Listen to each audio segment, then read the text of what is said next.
Hey, it's Monday again. We got great news this weekend. You know, all these barriers being broken. I'm so excited. I'm going to give everybody their time because, I'm early and we start on time around here. And I might actually have a special guest, so be prepared. Her net worth is definitely higher than mine, and she's in TK, transitional kindergarten. So she might pop on because school is over, and you never know with kids what they're gonna do. If nothing else, you'll hear her.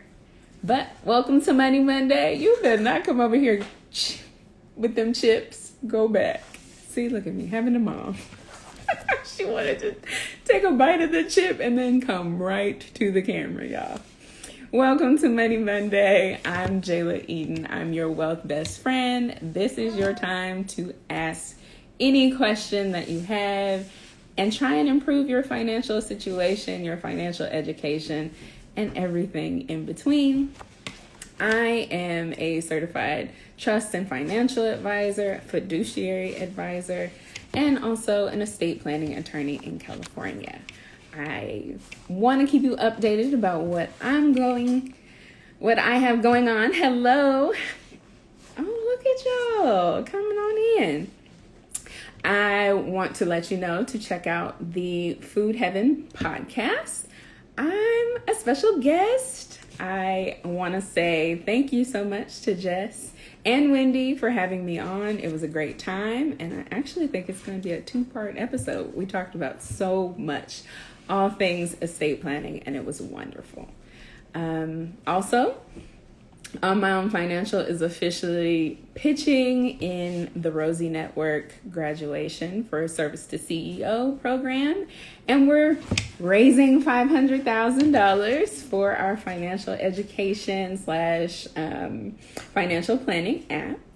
So that's exciting. Wealth Best Friend coming to a telephone app near you. So if you want to support that, it's happening on Wednesday. We have a pitch deck. If you can't join, I can send it to you. Make it easy. It's 5 minutes. So let's talk about business. Seeing as, On My Own Financial is a business, how do we get there? How do you get here? I personally think you don't have to start like massive. Start real small. I look back at my entrepreneurial ventures and I didn't even realize I've been an entrepreneur for a very long time. I originally sold phones. Like I told y'all, my first stock was Apple. But before I bought that stock, anytime Apple had a drop, I was there. But what did I do? Instead of just buying the phone, I would sell my old phone, eBay Queen around here, to buy the new phone. That's entrepreneur quality. Like most people just think, oh, okay, I'm gonna keep this phone and I'm gonna get that next one. If you're doing that, that's you. When I was in college, I would sell my books. Books are super expensive in college, in law school. Like I paid at least $2,000 for some of my law books. What did I do when I was done with them? Sold them. I was getting that money back. Entrepreneurial. You'll be surprised how much money you can make doing things like that. And feel free to ask questions if you have any. Welcome to Money Monday. We're discussing all things business, how to get started, what to pay attention to, what do you need to know. I also, after college, ended up selling cars. Didn't even realize it. Most of the time I was just doing it, because I wanted something else. So with the phones, I wanted a new phone, so I was selling. With the books, I just didn't want to pay thousands of dollars for books that I was never going to touch again after my classes.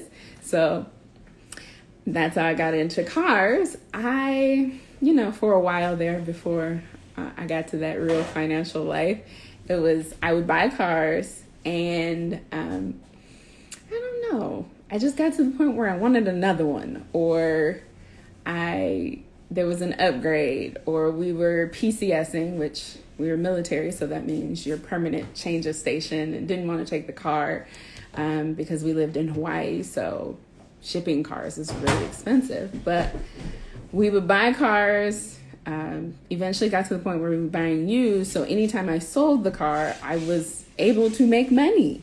I think my largest sale was one of my last fancy cars. I sold my husband's BMW when he was deployed. He loves that car. And I actually have a plan. Like when I make it, I'm going to buy him that car. Regardless of where we are in life. Yeah, he loved that car so much, but I love the profit that I made because I think I made like $5,000 to $7,000 in profit on it because I always sold for more than I owed. And buying it used always helped with that. The only cars I ever lost on, and the reason why I will never buy them again, which isn't true for everybody else, is Toyota. I just won't. I won't. But that was my fault. I walked in, bought 2 new cars, because I could afford it. And then decided, I really don't need these. Sold them at a loss.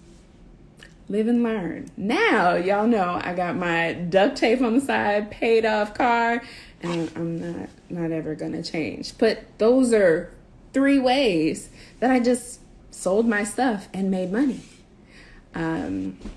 So where do you start? There's tons of options because when I started, eBay was new. Now you got so many more options. You've got OfferUp, which I've been dabbling in, but I like the bidding. I like the buy it now type things instead of the Craigslist, but those are avenues you can make money. So start small. And then when you decide, okay, I found what I'm passionate, I found what I can do regardless of whether I make money or not, because be prepared not to make money. Let me say that again. You can't microwave success. So be prepared not to make money, but be pleased that no matter what you're learning, you're growing, you're understanding a situation that there are tax benefits to. And that's the most important thing. Whenever you do something, you need to know, what does the tax law say about this? Now that might mean just hiring a CPA to tell you, or that might mean going into the IRS codes, looking at the tax codes and finding out. But taxes are the way Congress kind of influences us. So a lot of people don't know that as an employee, they're taking your taxes up front. Those are the withholdings. So be sure to do your W-4s. Make sure they're taking the right amount because we don't want to owe taxes and we don't want to get a refund. We want credits that give us a refund, but we don't want it to be because, you gave money throughout the year and it was too much. But with businesses, they're taxed at a lower rate currently, and they're taxed on what's left. They don't get it first like they do when we work for employers. They get it after your expenses. So the tax law says what's an expense, what's not, what's deductible, what's not. And that's why you need to know the taxes because there are benefits. And then when you go deeper, you realize, most employees want to be business owners.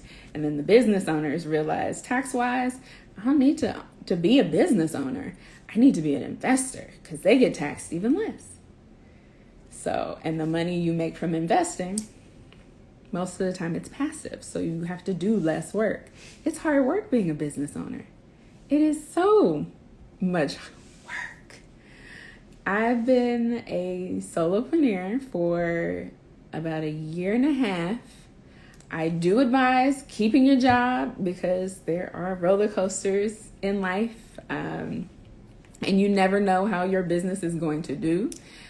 I didn't expect to have to open another business in the middle of starting and building on my own financial, but I did. And that's why I have the law office of J. Eaton, which does the full estate planning if you need it. It's comprehensive. But I'm also able to be here with you guys for Money Monday at my financial education business, which is all about books and, one-on-one conversations, trying to get you to your goals and succeeding. But a lot of times people are thinking they just need to make more income. And that's why I figured we would talk about businesses. So if you guys have any business questions, feel free, talk to me about it. It doesn't have to start off as an LLC. I don't usually advise it in California unless you have a business that's going to subject you to a lot of liability, i.e. court cases. Because you really just need to find out and hone in on who your customers are, what your product is, get your systems and processes together, which is the most important thing. I can't say it enough. Systems and processes. Businesses, if you don't know what that is, go to McDonald's.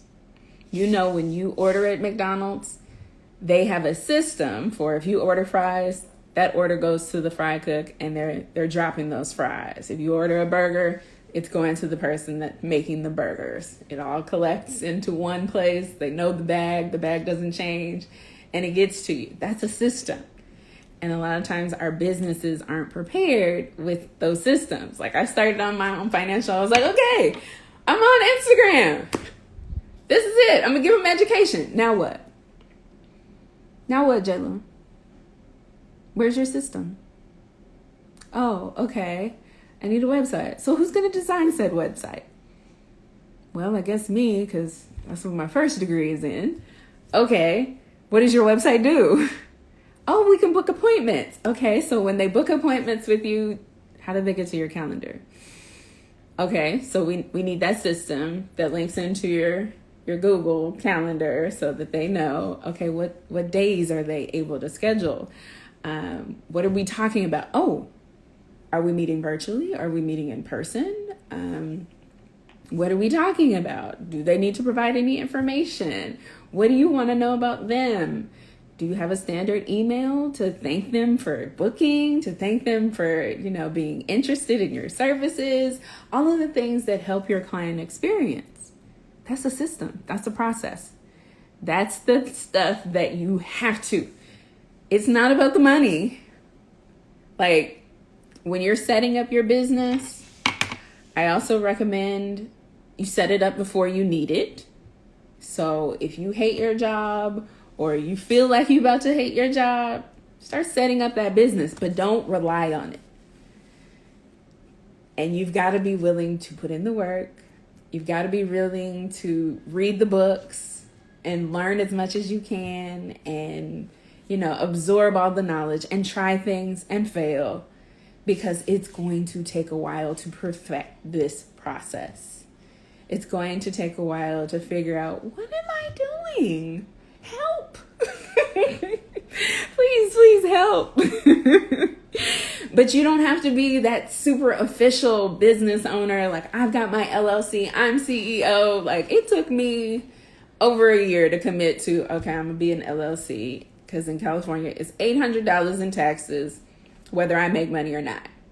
And I'm just like, y'all hitting up my profit margins. For what?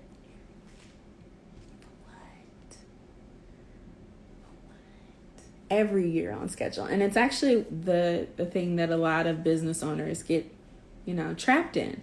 They don't know that fee happens every year, and you have to know these things, and you learn the hard way. So I'm trying to stop you from learning the hard way.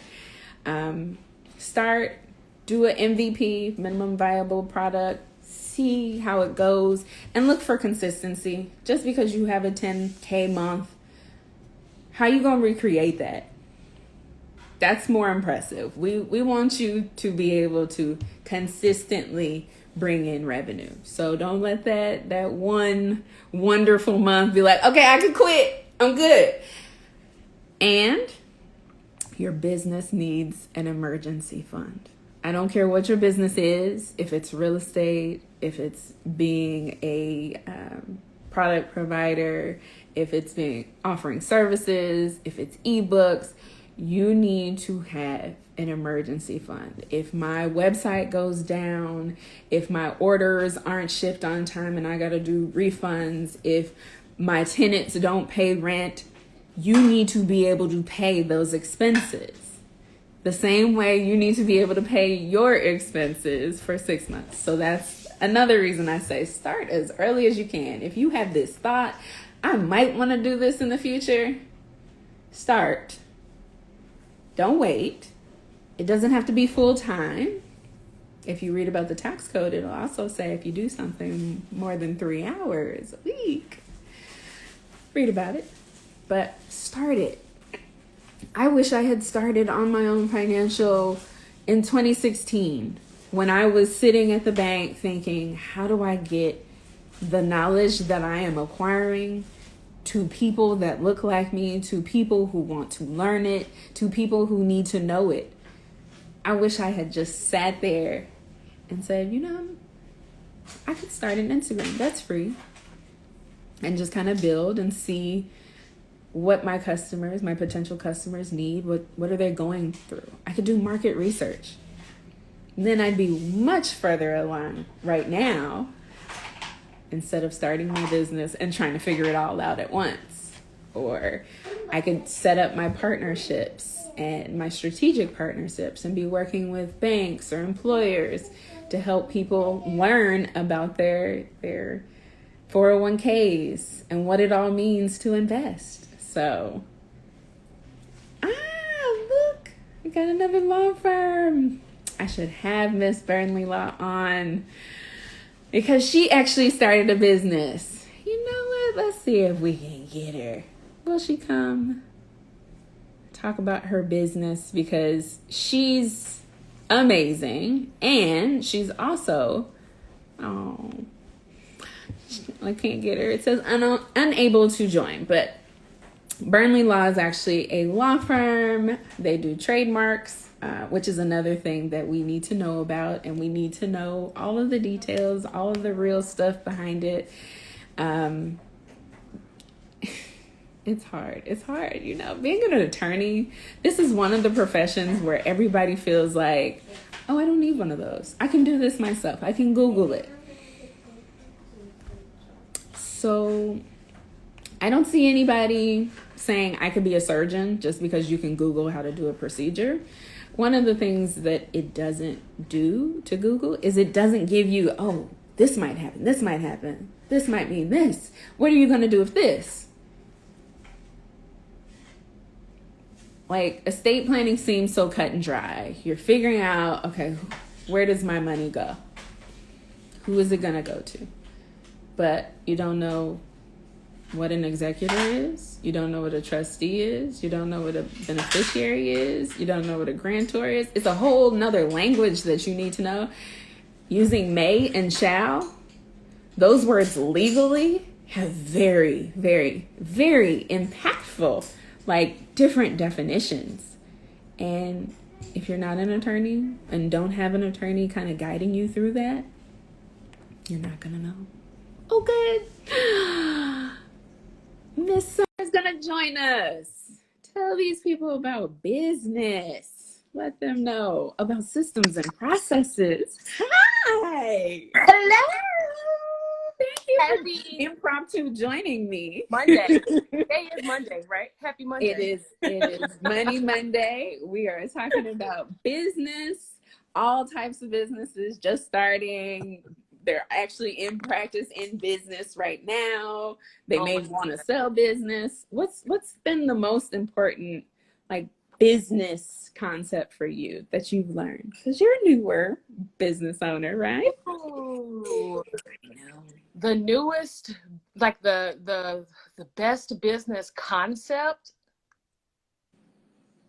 Yeah. The client experience. Yeah, I was just telling them I ain't think about that at all. Yeah. You just need a website, right? And they'll come. Oh, I wish it was that simple. I was just coaching one of my clients through this last week. So thinking about, okay, how does somebody find me? And then once they find you, what happens to them after that process? So, if you find me through Instagram, then what? Do I want you to DM me? Do I need you to click a link? Do you go to a website? Do you comment under a picture? Like, what do I want you to do? And then after you do that, okay, then what? So even if you schedule an appointment with me, you know, I'm going to tell you right now, if you are using those custom email templates that they give you on these system and processes, you are losing out here.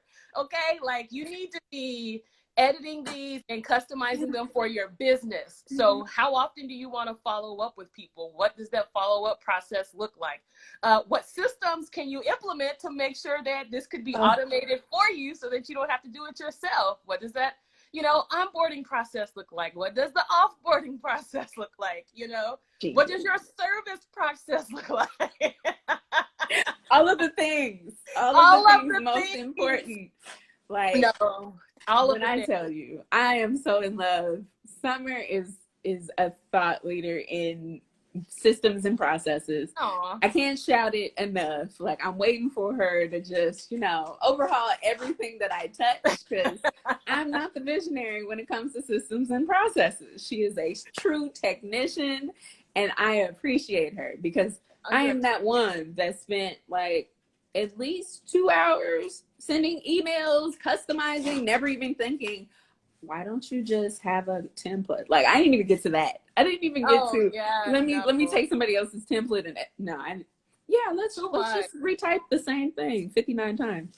Yeah, because we all have time for that being entrepreneurs, right? Yes. You know, and then, like, you know, I also think about, like, if there are certain parts of your business that should not be systematized, right? Because especially if you're in a service-based industry, because people are hiring you for your sauce, right? They want to work with you. But there comes a point when being an entrepreneur, you really have to step in those CEO shoes and say, okay, I have a system that can send X, Y, and Z. These are the things that don't need to be systematized. But then these are the things that I don't physically have to do myself. So for instance, if you're somebody who wanted, as part of your client experience, to have a personal phone call to welcome every new client, right? You don't have to be doing that. You could hire somebody to do that for you. It's coming from your office. They're speaking on your behalf. That still goes above and beyond, like, what I can guarantee you that most people are doing right now. Or if you wanted to send like a client welcome gift, right? Yeah. You don't have to be the person that sends the gift. Like, that's not your zone of genius. So whatever you can do to stay in your zone of genius, do it. And that's the other thing. You have to step out and look at your goal and realize you're not supposed to be doing everything and on your own forever. No. It's about growing, expanding, and letting go. And I think that's perfect. Perfect. Oh, so much so. I don't know if we can go here, but are we allowed to talk about this up there? Are we allowed to talk about him on this channel? You go ahead, girl. Okay, so let me tell y'all, I was late. I missed the first church service yesterday, so I had to get to 6:00. Yeah. So the pastor was preaching about how we were not meant to do life alone, whether it be in relationships or whether it be in business. And he was talking about how it is all based upon partnerships.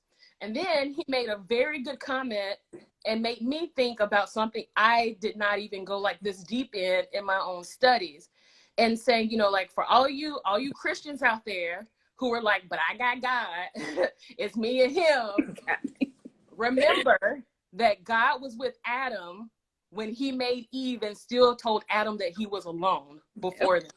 So thinking about, like, you were talking about strategic partnerships and people like you can work with, like, you are not meant to do everything alone in your business. Your business cannot thrive with you doing every single thing, because if you are operating a business that has a good, like, foundational aspect to it, and you're trying to make any kind of impact, and I'm not saying your impact is to get to like $1 million. I'm just saying, like, impact in general, right? To the masses. You have to have people to help you along that journey, whether they be Yes. employees, whether they be strategic partners, whether it's somebody you hired on Upwork, whether, you know, it's a VA, like a contractor, whatever it is, you have to have people to be able to help you along that process, which is so important, so important. Exactly. And I feel like I've finally gotten to that understanding. I'm like, okay, you know what, Upwork, I got a contract or a form that I need to be redesigned. I may be a designer. I don't need to do this. I need to focus on something else that, you know, is within my scope. What is my scope? I should be doing my estate plans. I should be doing my financial plans for the clients. Period. Because Upwork can't do that. Upwork ain't got them degrees. No. So stay in your lane, Jayla, and don't do anything else. Don't do anything else. Don't do anything else. Don't do it. I mean, Upwork can't do the Money Mondays. So where Correct. do I need to be? I need to be there. But there's so much. It's really about building that foundation and figuring out what you need to be doing and what you shouldn't be doing. Yeah. And it's easier to figure out all of those things when you're not in a pinch, when you're not in a bind, when you're slowly just doing this to get started and figure out and test the waters, but you have to commit. You do have to commit to it. Yes. Just like start, I'm gonna start a page and then maybe once every 6 months I'm gonna do something. No. That's be not gonna work. consistent. You don't get be traction consistent. that way. And people like consistency. And we're being honest, we're talking about like systemizing and like processes and stuff. The algorithm, right, is a process. It is a system. But if you like disappear off the face of the earth on these social media platforms, your algorithm is basically gonna say, you know what, your page is not important enough for us to tell the people, the world about it. So exactly. Believe me, I tried it. I took a 2-week break. I got like burnt out on Instagram maybe a year ago because I was posting daily at 9 o'clock. Yeah. And I was just like, I can't do this. I'm gonna let it go. Girl, when I came back, it was like, who are you? Oh, you new to Instagram? Right. Oh, well, we're gonna treat you like you knew. We may show it to your post to one person. But you know what? They have, like, for all you people out there who are watching, you know, not to say you don't take breaks in your business, because, you know, you could very well go on a 2-month hiatus if you want to. But the key is there are systems out there where they will automatically post your post for you, and you don't ever have to touch it if you don't want to. Or you can do like me and hire somebody to make those posts for you. I'm working my way back. I'm slowly, like, I haven't given up the reins on my own financial yet, but it does look lovely not to have to design posts, not to have to schedule posts, not to be all the time like, but I enjoy it. But I'm like, girl, you don't need to be here, but I enjoy it. So I haven't let it go. But you enjoy it. Yes. But you enjoy it.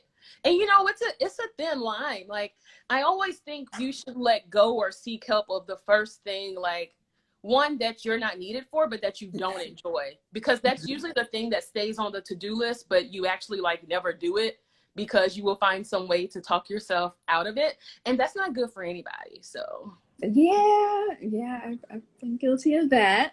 I'm like, but I hate doing it. Then stop.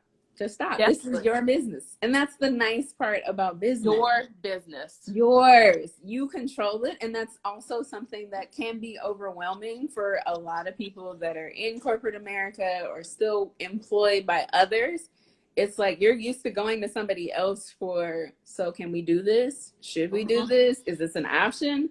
Instead, it's like, so you gonna make this decision, or it's just not gonna get done. And that can be overwhelming. Like, that's a whole nother conversation. Like, that we need a whole nother live for being able to make CEO decisions in your business, because there a lot of people are not equipped with the skill of decision making. No. And when you're running, when you're that part. I know I wasn't. When you're running your own business, it is a must. If you can't make those decisions, well, I mean, You have to learn how to delegate, but making the decision to delegate is still making a decision. It's still a hard decision. I tell everybody I started on my own financial to get confidence. And what did it do? It gave me all the confidence in the world because I had to rely on me. I had to make the decisions. I had to figure out which position, which direction we was going. Like, I'm in charge of everything, and there's nobody that I can really turn to and say, hey, should I do this? Nor should I, because they haven't done the work. They don't understand, okay, On My Own Financial is focused on Black women and empowering them. So when I ask them, hey, what do you think about my marketing? And they're like, no, you should open it up to men. It's coming off as it's not for them. I'm like, you know what? It is for them. It is inclusive of everybody, but it is meant to show love and appreciation for those Black women who are inspiring and empowering and educating a full family. Because when you empower us, it empowers our entire network. So that's why it is what it is. And that's where I learned, okay, I can't listen to everybody. And that's you can't. But you know what? The people who you don't who are not necessarily like in that group, if they like what you stand for and they're okay with that, they will still come to you. Like, perfect example, I had a gentleman DM me last week, and he was like, so serious question, do you only help? They really want to know. I get that question a lot. Like, help me too. And I'm like, I'm a woman of color, so I have a soft spot for women of color, and the passion behind it is protecting women of color, but I got you. What you need? Exactly. I got you. I got everybody. Everybody. I can help. But I'm going to definitely look out and let everybody know, hey, did you know this? I'm talking to you. Like, I need you to know I am talking to you. I'm talking to everybody else. But y'all, if y'all are in the audience, I really need y'all to know this. Right. So I'm not going to turn. I will tell you sunflowers and curls, and then I have to let you guys go because I have my 3 o'clock just popped into the mating room. I turned down money. Oh, I definitely turned down money, and I have even during this pandemic. I am not in the business of accepting all money, and I don't believe all money is good money. If you don't align, and you could be a woman of color, if you don't align with my mission and I don't feel like we're going to vibe well together, I still won't accept your money. I feel that. You got to be willing to learn to work with me. You have to. If you want to be like, here, Jayla, do it all for me. No. Because what you're not going to do is not listen to me, do the opposite of what I tell you to do, and then be like, why didn't it work? No, you're going to know what you're doing and you're going to learn. Period. Definitely. I thank you. I thank you for stopping by. I can't wait for everybody to hear about the upcoming podcast you have, which I know this is like an introduction to what it's going to be like. So please check out Miss Burnley Law. Can you hear me now? Please check out Burnley Law. Thank you for stopping by. Get back to your CEO duties. And thank you guys for tuning in to Money Monday. Look at us. We had a surprise guest, and I thought it was going to be my daughter. Turns out to be another CEO of a wonderful, wonderful business that is into empowering others. She actually specializes. Her specialization is trademarks. So, I got to support my sister. She is working on the trademark for Wealth Best Friend because, we got big things coming. And I'm like, okay, I got to protect this. This is something we got to do. So I am excited to work with her and have been enjoying my customer journey because you can tell she's very thoughtful about it. But if there's anything that you want to know about business that we haven't discussed, that we haven't talked about, feel free to send me a DM, make a comment on the post. I'm always on Instagram. As you see, I haven't delegated that from the conversation, but I'm here to help. Just let me know.